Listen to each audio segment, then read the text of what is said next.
In today's episode, Stephanie asks, in Google Analytics, how do you tell if your paid traffic is outperforming organic traffic or vice versa? How do you evaluate this?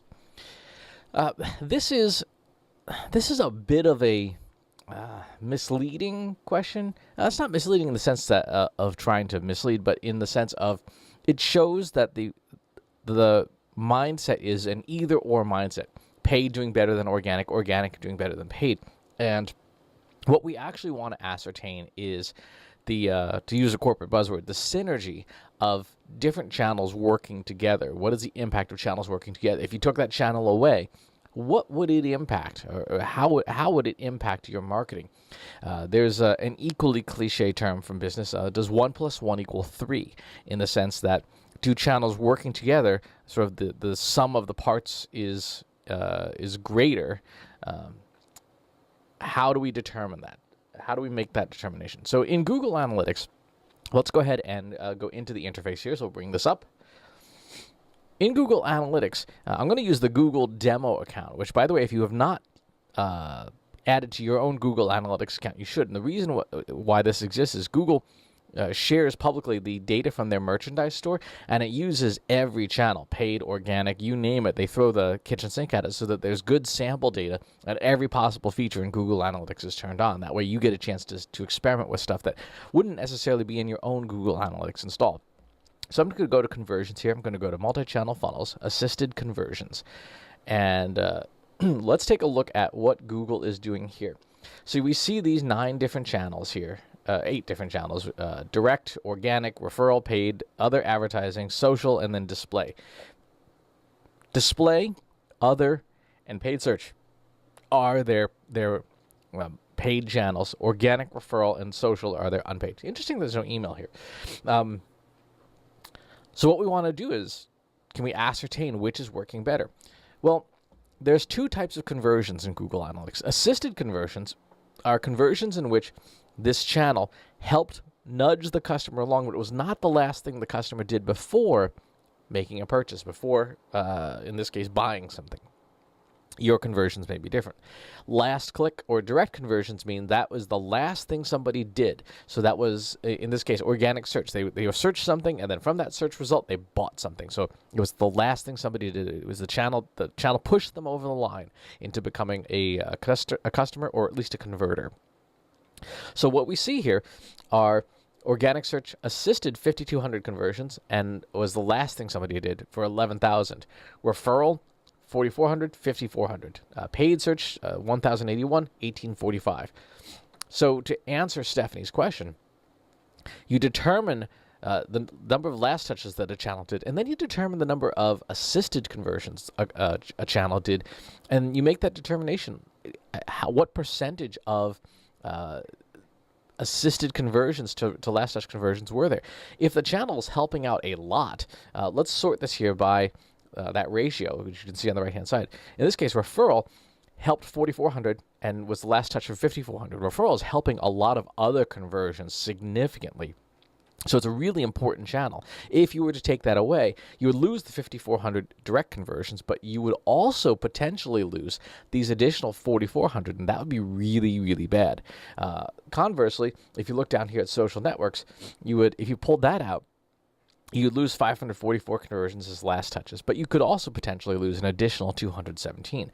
The ratio isn't as significant there. The social seems to be functioning, interestingly, as sort of a last touch mechanism, in the sense that there aren't that many assists compared to last touches. So it really is almost at the end of the customer journey, if you will. Whereas referral, very much at the beginning, it's something that happens a lot early on. This helps us understand the impact of each channel, and it also helps us understand how the channels work together. If a channel has no assists, then it's kind of standalone. It's kind of doing its own thing. And that rarely happens in modern marketing, because the customer journey is kind of a meandering, wandering, confusing mess as customers interact with us in so many different ways.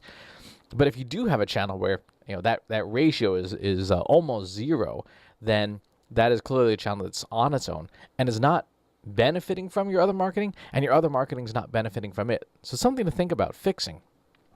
On the other hand, if you have a channel that is highly participatory, meaning that ratio is close to 1 or maybe even greater than 1, that is a channel that is fully integrated into your marketing and is participating in helping lots of other conversions along. Generally speaking, you do want a channel to convert. At some point, the customer has to convert. But you want to see your channels, that ratio, be closer to 1 across the board, because you want them all to be working together, to be providing synergy to each other. The messaging you have in paid search should reflect the type of content that you have visible in organic search. Your display advertising should look a lot like your referral content, and you should be promoting your display ads on sites you get referrals from. So this helps you diagnose how these channels do work together and how they could work together. So think about how can you boost the ratio of the assisted conversions to have a channel participate more.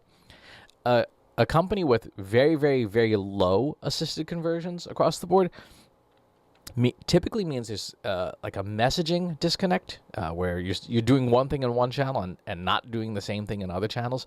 I remember I was working for an auto company a while back, and they were promoting this brand new car that was really important, and it was a big launch. They paid a lot of money, but then you go to their paid channels and they're promoting a minivan. Like, guys, you're spending a whole lot of money in both places, but you're not reaping the benefit of that alignment in your messaging. So assisted conversions can help you make that determination. How aligned are we across channels? Now, it's not very granular, so you'll have to do some more digging. And the preferred method of digging that I like to use is a form of machine learning. In this case, where we get to see how important is any one given channel. And this is my own website. And in this case, 25% of my conversions are powered by organic search. You can see the others don't do so well here. So this is clearly the case for me, where I need to work on my own website to align what's going on with search with what other people are doing in other channels. So this is an example of things that are out of alignment. So I need to realign my messaging if this was a website that was a major driver of business. So you can use machine learning to help simplify your prioritization. Which channel should we focus on? Which channel should we align to? In this case, I would want to align to my organic search strategy to help the other channels be as important as organic search is and get them all on the same page. So great question, Stephanie. We covered a lot. There's a lot to unpack when it comes to assisted conversions and last touch conversions and attribution modeling. But if you get it right, you can multiply the impact of your marketing without changing the money you're already spending in order to get the most from your digital marketing. So really good question. As always, please subscribe to the YouTube channel and the newsletter. I'll talk to you soon. Want help solving your company's data, analytics, and digital marketing problems? Visit trustinsights.ai today and let us know how we can help you.